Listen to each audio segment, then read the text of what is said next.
Want to shop on Taobao but the prices are all in Chinese Yuan?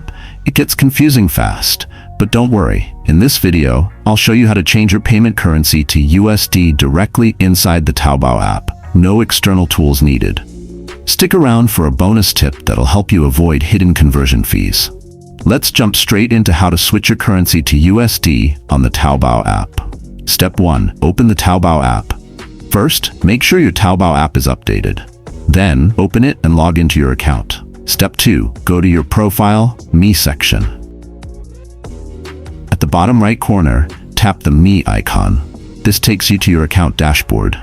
Step 3. Tap on Settings, Gear icon. In the top right corner, hit the gear icon to open your settings. Step 4. Find the currency option.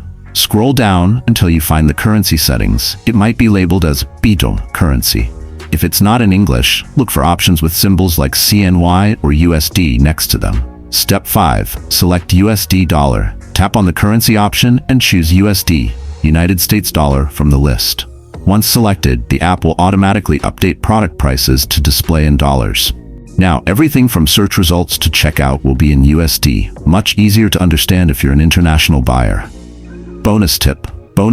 Even with USD selected, Taobao may still charge in CNY at checkout, depending on your payment method. To avoid surprise fees, link a card that supports foreign currency payments or use Alipay with multi-currency support. And that's how to change the currency to USD on the Taobao app without using any third-party apps. Was this tutorial helpful? Let me know in the comments. Hit that like button, subscribe for more quick tech tips, and don't forget to turn on notifications so you never miss a helpful video. Thanks for watching, happy shopping, and stay smart with your spending.